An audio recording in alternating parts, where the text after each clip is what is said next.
My name is Ruth Jelley and I've been working in the Faculty of Humanities and Social Sciences at La Trobe University this year. I've been leading an open online journal publishing project in the Learning and Teaching team, and I'm going to talk to you today about using that journal, Snapshot, to change academic practice on two fronts. Firstly, by making teaching practice more inclusive, and secondly, by changing the institutional response to the persistent problem of providing learning resources to students. The call for papers for this conference stated that publishing is a political, social and cultural act. Each new book or magazine or web page intervenes in the status quo, transforming our society and culture for good or ill, profoundly or minutely. And so is the case for Snapshot, which publishes undergraduate student work to provide a window to undergraduate work to the outside world. The call for papers went on to say that publishing is directed in its choices not by social conscience or cultural aspirations, but by the pursuit of profit. In the case of Snapshot, the pursuit of profit, or rather funding, is dressed up as cultural aspiration.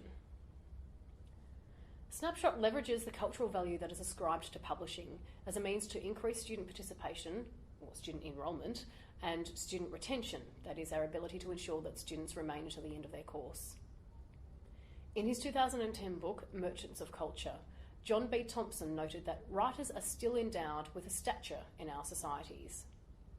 The prestige of publication is a value that's held by people in all demographics. It's not just limited to the upper classes. It's a motivator for everybody, regardless of background. Now, to provide you with some context and to explain why socio-economic backgrounds is such an important issue to the Snapshot project, I need to give you some history. In 2008, the Bradley Review of Higher Education reported that for higher education sector to expand, it must reach further into the non-traditional student market. Universities have been well populated by the middle classes for a number of years, but people from disadvantaged backgrounds are disproportionately underrepresented in university enrolments. Following this Bradley Review, the federal government provided funding for the higher education sector to lift its participation rates among low socioeconomic or low SES groups. This specific injection of funding was intended to allow universities to build their capacity to ensure that non-traditional students had just as much chance of success at university as any other student. Research on this topic shows that students from non-traditional backgrounds whose parents did not attend university find that university is a very foreign environment. They find that they are ill-prepared for the expectations of their lecturers when they arrive at university, who unwittingly apply unwritten rules for assessment, and students are then punished for not following those rules. In the 21st century, navigating the online learning environment is yet another barrier for students to truly engage with university. La Trobe University has an established history with non-traditional students. Currently, about 18% of our cohort comes from low SES backgrounds. Many La Trobe University students are often the first in family to attend university, and sometimes they arrive at university without much of an idea of the sort of work that they're going to be expected to produce. So, with our history and some federal government funding in our back pocket, we embarked on an open publishing project to change academic culture and practice, and to address the issues of unwritten and unknowable rules of assessment in the humanities and social sciences. Research conducted by Professor Marcia Devlin and her colleagues shows that non-traditional students benefit greatly from seeing examples of work. With examples at the ready, they have a guide to the unwritten rules and a better chance of success in their assessment. Snapshot demonstrates how we can use publishing to change the shape of society. It's only one small piece in a bigger jigsaw puzzle, though. What Snapshot aims to do on the one hand is to provide an obvious and direct solution to the problem of revealing university work. On the other hand, it's using publishing as a vehicle to instigate a range of changes in teaching practice. By leveraging the cultural prestige of publishing, this project is a motivator for lecturers to set assessment that will result in work that people will actually want to read, that is, people from outside the university. One of the problems that we have in the Faculty of Humanities and Social Sciences is that our undergraduate students produce something in the vicinity of 90,000 words in the course of their undergraduate degree, and all of those words are only ever read by their tutor. So by giving students the opportunity to publish some of that intellectual potential for the real world to read, we're giving them an incentive to put a bit more effort into their assessment and giving them purpose for their writing, because for the first time they actually have the chance of showing it to an outside audience. By giving lecturers a chance to showcase students' work to the outside world, we are encouraging them away from boring, dry essay type responses. The Snapshot project gives lecturers license to explore different types of assessment options, including creative and reflective options. The lecturers have the flexibility to choose which of the assessments within their subject for the semester that they want to publish. So they might have 3 assessments set for the semester, and they can choose whether it's the first, the second or the third of those assessments that they want to publish into the Snapshot journal. This gives them the chance to experiment with different approaches to their assessment and to trial something on perhaps one assessment while keeping a familiar and tried and practiced approach for the other assessments in that semester. The option for lecturers to select work for publication is a great way to stroke a lecturer's ego as well. Publishing student assessments on an open journal platform not only provides a record of student work in the faculty for future students to refer to, it also makes a tangible contribution to the open education community. With Snapshot, we are demonstrating how student-generated work can be deployed as an open educational resource, or OER. Within academia, the tension between intellectual culture and commerce has been increasing, as education has become more commercialised in many ways. For many years now, universities in Australia have been forced to operate on more commercial terms in response to the reduced funding from government and a greater encouragement from government to turn education into an export commodity. In this environment, students have become the focus as a source of income for education providers and their business associates, which includes textbook publishers and journal publishers. Quite possibly due to the nature of those people engaged in academia, there is particular distaste around practices that extract the most profit possible from students. The demographics of a student cohort plays a practical as well as a moral role in this situation. Supplementary education costs have a higher impact for a university with more students from low-income backgrounds. So from this garden bed of tension between educational intentions and commercial interests, there has been a growth in open publishing. Now, before I go into further detail about the project, let me describe exactly what I mean by open publishing, because there are differing interpretations of the term. What I mean by open publishing is publishing online with a permissible copyright license, one that allows sharing, redistribution and adaptation. Snapshot Journal is published under the Creative Commons Attribution License, which is the most flexible of the Creative Commons licenses. I must stress that open publishing is very different from providing content online for free. Open publishing has been a growing trend in the education sector for the past decade, but is only just starting to gain traction in Australia.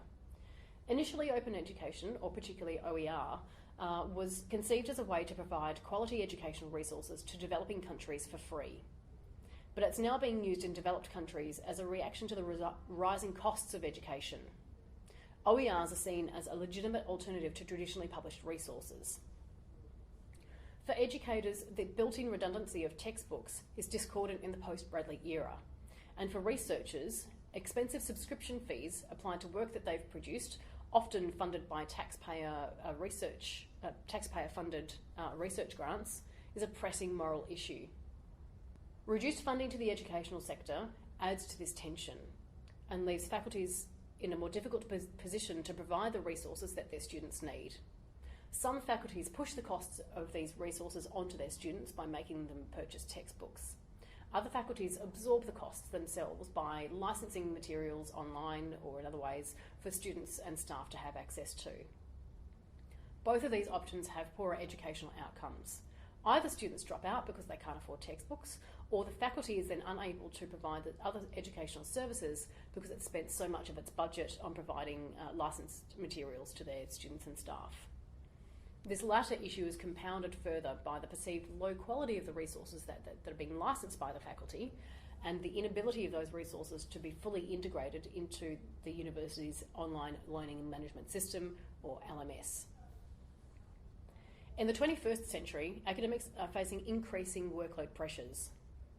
Publishers are taking advantage of the tensions between academics and management and coming in and selling solutions to these problems. The drive for digital literacy in universities has seen a greater push for more online content and online learning activities. But students still show a preference for printed textbooks. Over time, academics and faculties have been seduced into complacent, quick-fix solutions to the persistent problem of providing learning materials to students. Publishers have been putting the hard sell on faculties and course conveners to adopt their seemingly all-encompassing suite of products, including print books, ebooks, and online materials. This has got to the point where many academics describe these practices as predatory. It has pushed the academy into a juncture whereby those in the faculties act to benefit the university and its budgets more so than the students that they are trying to educate. And the irony in this situation is that when students lose out, they drop out, and when students drop out, universities lose their funding. So there are convincing financial drivers and benefits for adopting an open education approach at the institutional level. In the Faculty of Business, Economics and Law, where I worked before I started in the Humanities and Social Sciences faculty, the faculty agreed to allow a large publisher to develop print, ebook and online materials for its new first-year business courses. Off into production, the publisher went, collating chapters that the academics had identified from their catalogue.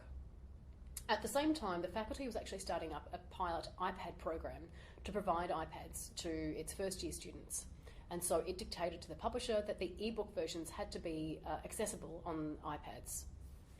So the ebook was made available through an ebook app so that the publishers could control access and limit piracy. But that ebook was simply the equivalent of a PDF of the printed book.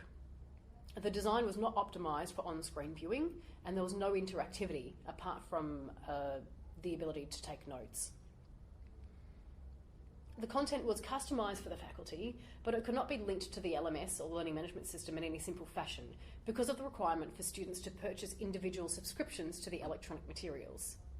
With a price tag of $300 per semester for these bundled products, and mind you, this is just 50% of the course requirements for any student studying full-time, this is quite a lot of money for students. And on top of this, the ebook was not sold separately as a separate item.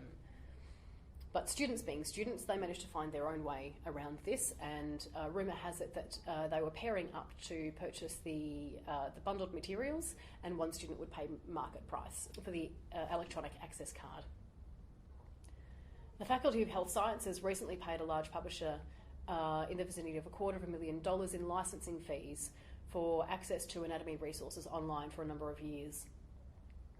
These electronic resources are not built to integrate into the learning management system, but are maintained in a controlled access environment controlled by the publisher. Students access it via the university LMS, which requires a university login, and then takes them through to register on a separate login on the publisher's website. This involves more usernames, more passwords, and hence more confusion for students. But it really doesn't have to be that hard. We have the intellectual capacity within universities to produce these materials ourselves. Enter OER stage left. We started discussing OER at La Trobe University in 2012. Since then, several projects across the faculties and different departments have cropped up, and we've seen an increase in the MESO level support for open educational practices. However, we're still yet to gain any top level support for these practices. Following the successful startup of a gender studies online journal within the Humanities and Social Sciences, we set about launching our own open access journal for undergraduate work, which in itself is a growing trend in the higher education sector. Taking an open educational approach offers new and sustainable teaching practices in the digital era. The open education movement is not just about publishing shareable content. It actually presents a radical change to teaching and learning practice. The possibilities for Snapshot Journal are not only that future students can access the work of previous students. Lecturers can deploy that work in different ways, such as, for example, providing previous student work as content for students to practice peer review and critical analysis. So this actually provides authentic material for the students to use to analyse work produced by their peers, as in students at their own level, as opposed to practising peer review and critical analysis skills on work that's produced by established and esteemed academics. These are very critical skills that we're developing in the humanities and social sciences disciplines in the 21st century. The ethos of open educational practice is to give and take. OERs are there for the taking, but the real benefit lies in the ability of a community to improve those resources and share them back into the community. Hence, Snapshot is making a tangible contribution to the OER community. As a practice, open publishing aims to disrupt the controlled flow of information through commercial publishers. The rise of open publishing has seen a diffusion of publishing activity in the academic sector in recent years. Open journal publishing is growing, as seen by the number of journals cropping up on the Open Journal software platform that we are using for Snapshot. And there is also a developing trend in undergraduate research publication. True open publishing, the stuff that fits into my definition of open, is the DIY of academic publishing in the 21st century. In an era of reduced university budgets, open educational practices offer more sustainable teaching practices. The big key that we need to unlock, however, is the recognition of the contribution to open educational resources in the same way that research contributions are valued and recognised as part of the academic promotion system within academia. The mask of cultural aspiration that I mentioned earlier, the one that leverages the cultural value of publishing, is the underlying motivating factor for the academics and students who get involved with Snapshot. But for me and my colleagues who dreamt up this idea, the motivator is actually making university a more accommodating place for those non-traditional students by modelling open educational practices. These open educational practices hold great promise for the future of higher education, which at this stage seems destined to suffer further reductions in government funding and greater pressure to reduce costs and improve student retention. Open education has also become a pressing matter at La Trobe University in the light of severe budget cuts proposed by our management. Open educational practices offer the possibility to reduce the cost for faculties and students, which in itself will help improve student retention and therefore protect our university's income. But we still face the issue of academics and faculties being seduced by publishers with their box of solutions, which aren't really solutions. They just add to the problem and the tension caused by the greater cost of education among a predominantly low-income cohort at our university.